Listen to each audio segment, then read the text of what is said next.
want to begin by reading to you something that we say on Tisha B'Av.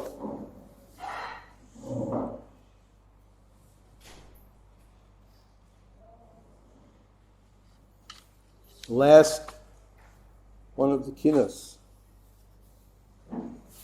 talking about young people who were killed.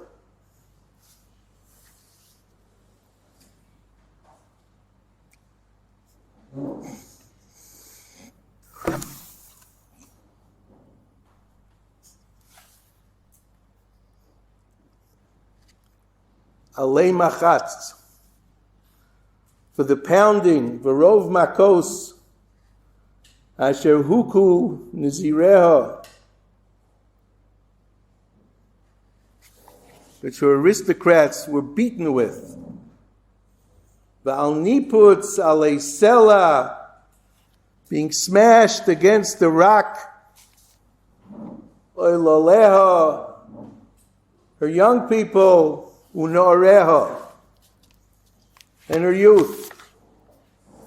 This is Zion, Eretz Yisrael, crying.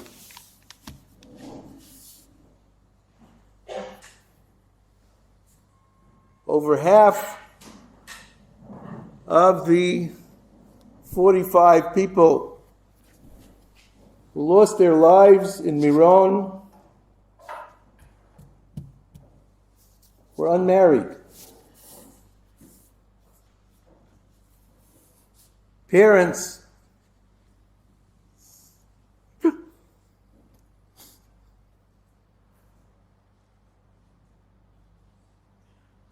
who invested so much love and caring in their children, and they're not going to see them again.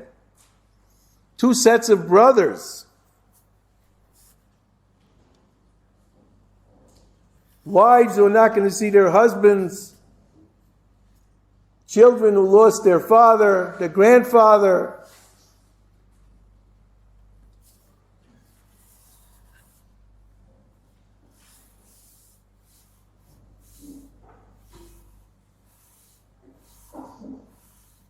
Young people who were not tohim tam chet. Didn't go there for Averis. They didn't go to the party. They went to daven. They went to get some inspiration. They needed a Yeshua. And they went on the one day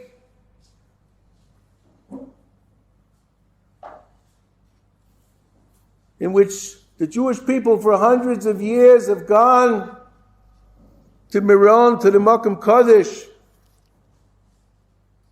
And over the years, so many millions have had their tefillas answered.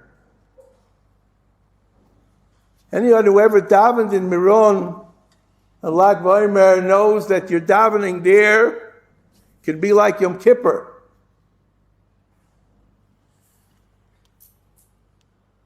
And they're gone.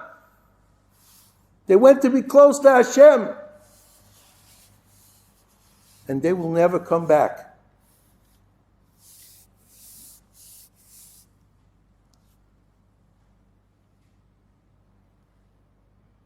How do we grasp this tragedy? How do we deal with it? How do we go forward today, tomorrow, next week?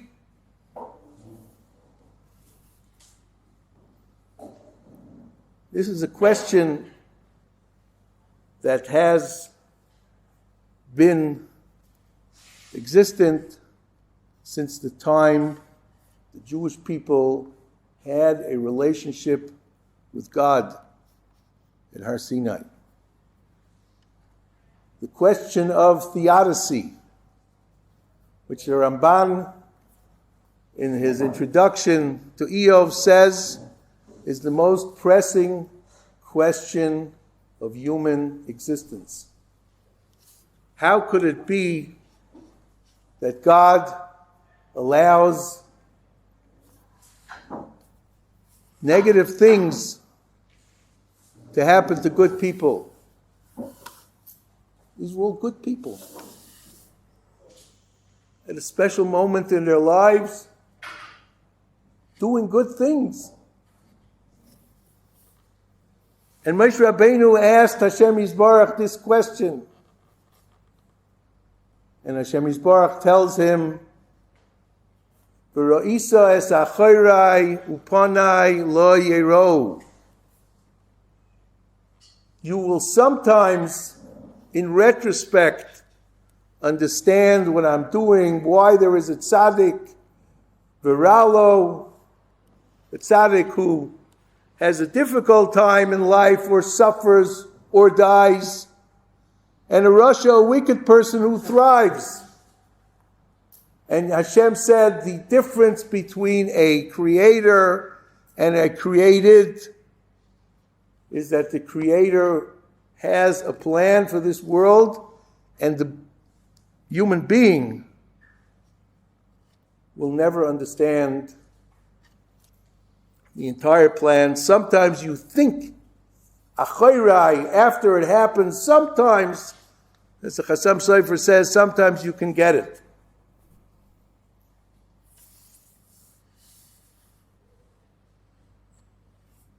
I want to say something else. This is not to put it in proportion or put it in perspective or in any way to be misconstrued.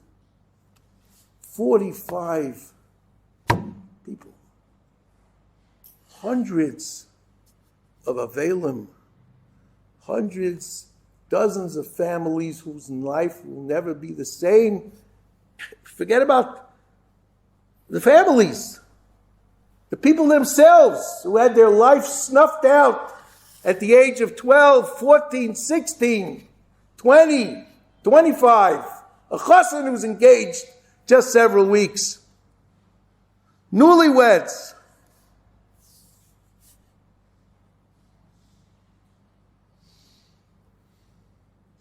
"75 years ago,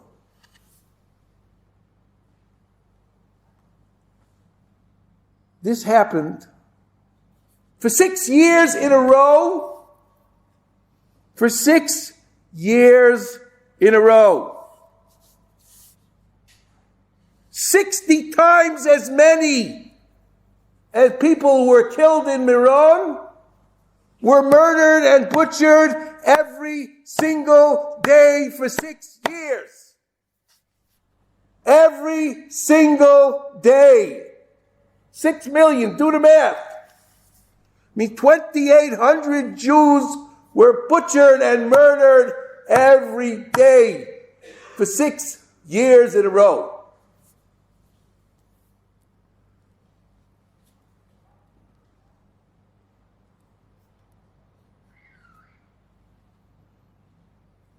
And this is not chas v'shalom to minimize. This is only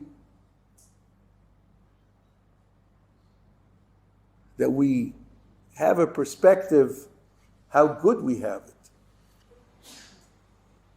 This was not the reality of Gullus. The reality of the Jew in exile is getting butchered and murdered. And God has been so good to us for so many years. And now He told us that I am going to take your best ones. At the height of an act of spirituality, in a most spiritual place for that day,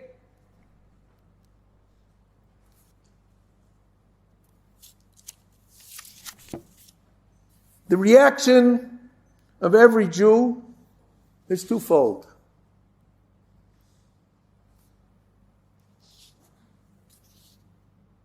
Parsha Shmini discusses the day which the Chazal describe a Gemara in Tainis, a Mishnah, is Bayom Chasunasai, is the day when God got married to the Jewish people. And who was one of the grooms representing the Jewish people? Was Aaron HaKohen. And his two children died at the height of the festivities. And Moshe Rabbeinu tried to give Aaron some framework of understanding. And Aaron did not respond. Vayidom Aaron, he kept quiet. He had no explanation. He didn't need an explanation. His two sons, the apple of his eye, who were the greatest among the Jewish people, on the day of his wedding. And Aaron keeps quiet.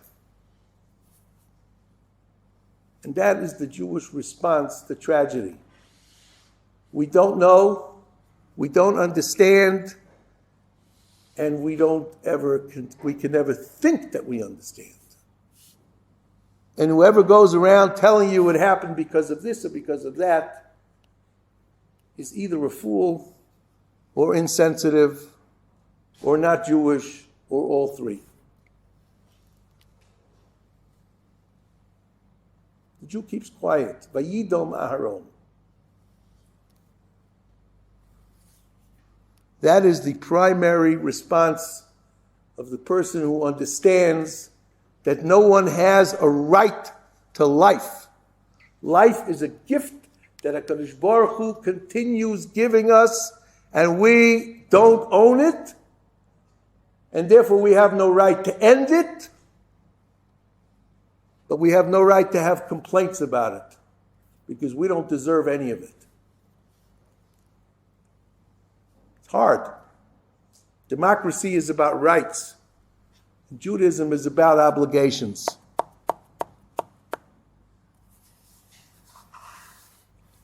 And after Aaron keeps quiet, Moshe says one more thing, and this is for us. V'achechem kol beis Yisrael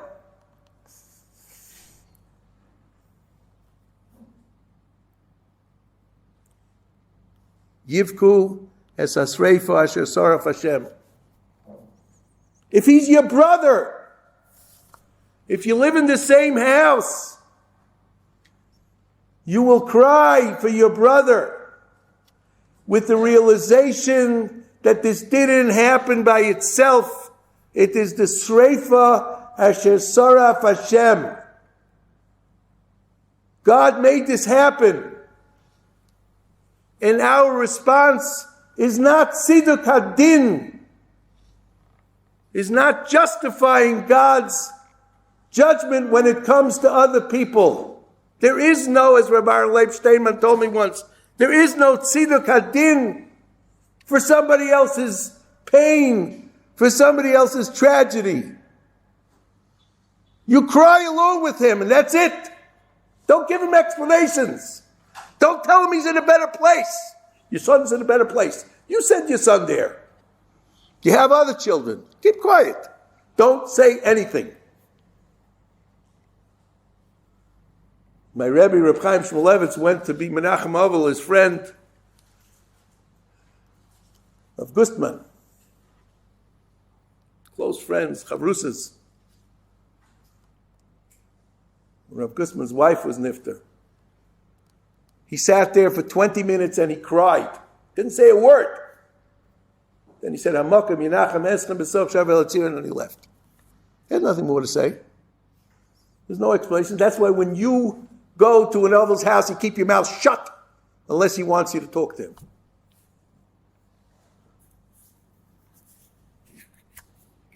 You cry. Tziduk Adin is for yourself. Everyone has to make his own cheshbon. Why did this happen to us?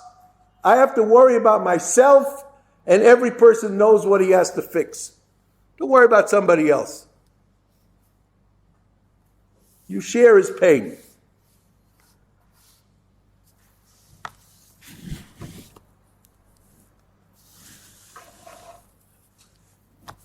And sharing this pain means that you understand, and this is something which is a lifetime of work. It's not that you love another Jew. V'ahavta l'reacha kamocha means that at their root, the neshama of every Jew is connected. Every neshama is a part of the divine, and there upstairs, the neshama of every Jew is connected, and therefore, if it happened to him, it happened to me. No say ba'olim chaveiro, carrying sharing the burden of someone else is not just a nice thing. It is one of the 48 midos, 48 ways, the memches dvarim shatar niknas b'hem. You can't be a ben Torah, you can't be a serious yeshiva bacher if you don't understand what nosei ba'ol im chaveiro means, carrying that burden, not just feeling bad. It is a lifetime of work. It's a lifetime of work to take yourself out of the picture. And the words of the Talmud Devaira, the first parak,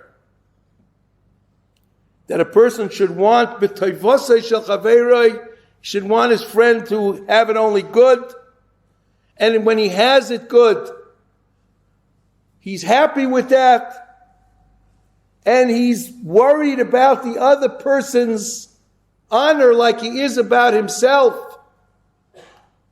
And here comes the words, Shaharei hu mamish. He and you is the same. He is me. And it's difficult, but this is something that every Jew and every Ben Torah has to strive for. This is what underpins v'ahavta l'reacha. It's hard. It is not easy. But it can't be that somebody suffered and shrug my shoulders and I feel bad.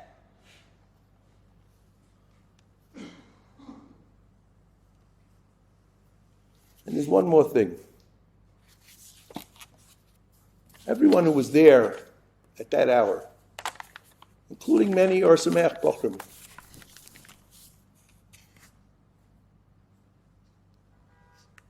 can tell you, I was just there. I was almost there. I was about to walk up and my friend hurt his foot.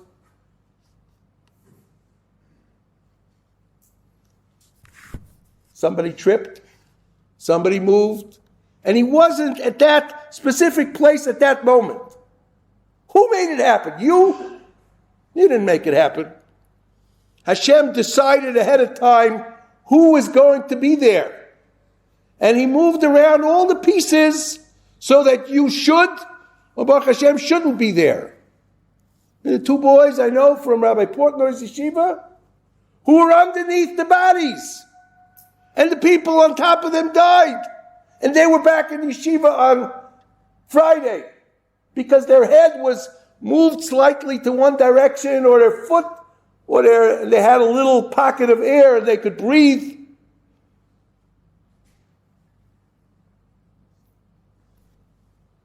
The Gemara says in Sukkah, Daf Nun Gimel Amud Aleph, Gemara tells the story about two righteous individuals who worked for Shlomo HaMelech. And the time came for them, for HaKadosh Baruch Hu to take their lives. And Shlomo HaMelech wanted to save them. So he told them to go to Luz. And that's where they died. Shadrinu l'mechayza de Luz. For whatever reason, Rav Tesla talks about why. He thought that he would save their lives. And the next day he saw the Malach HaMavos who said, see, I got him. Ba'asar debo minoi tamon shadartinu.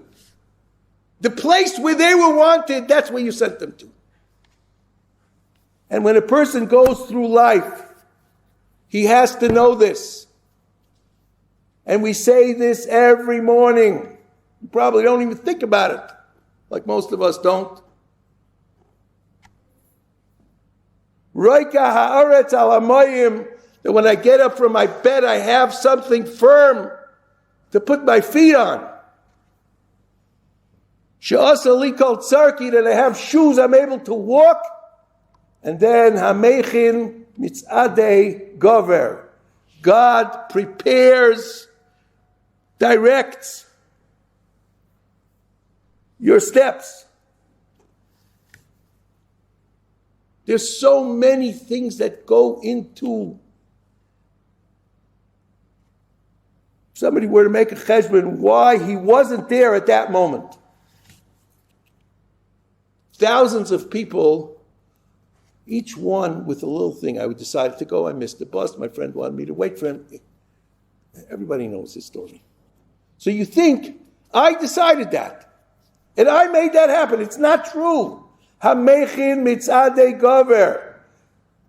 God prepares and God organizes. If it's not a value judgment, if it's not an issue of bechira, where you're doing a mitzvah in Aveira, Hashem is guiding your steps. And we have to know that.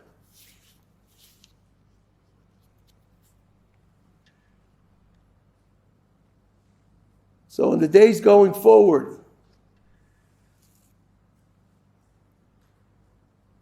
it's not going to be easier.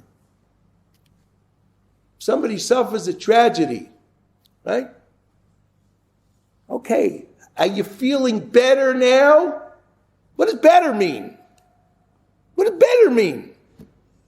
My child is no longer here. What do you mean better? I'm not better. I'm coping. That's called better. For these families, the tragedy will never be reversed. Ever. But for us, life must go on. You can't wallow in sorrow. I got all the words. If we walk away from this with an increased awareness of how to work on our being nosei ba'ol, feeling another person's pain, feeling another person's difficulty,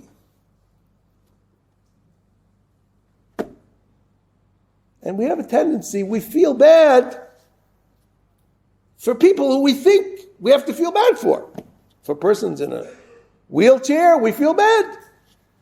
But if a person is, let's say, doing okay, so he lost $100,000 in the stock market, but say, there, he has another $100,000 left. What do I got to worry about him for? That's also not nosei ba'ol. Nosei ba'ol means to feel every single person, every human being, every Jewish person's pain and lack as if it's my own. It's a lifetime of work. And we will never get to the pinnacle.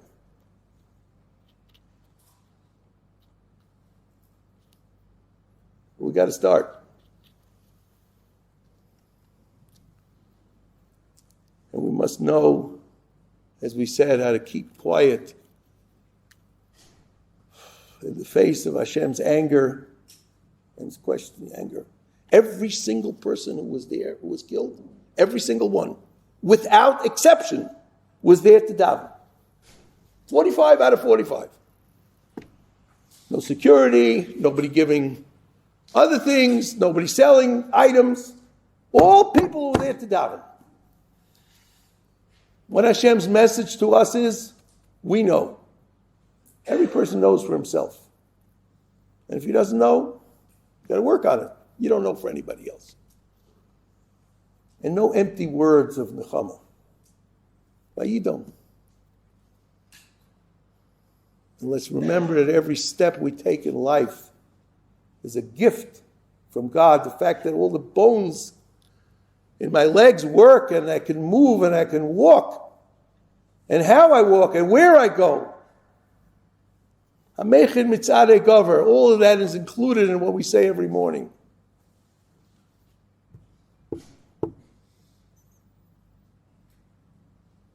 And we will end with two traditional statements. One a pasuk. There are levayos ongoing for the next week. The Jewish people are sitting Shiva. So first, we daven umacha Hashem Elokim dima me'al kol panim. May Hashem wipe away the tears of every cheek and every face of every Jew who suffers with the Geula. And for those families of ours who are sitting Shiva, Hamakom Yenachem Eschem, may Hashem comfort them. B'soch Shar Avei Tzion Yerushalayim.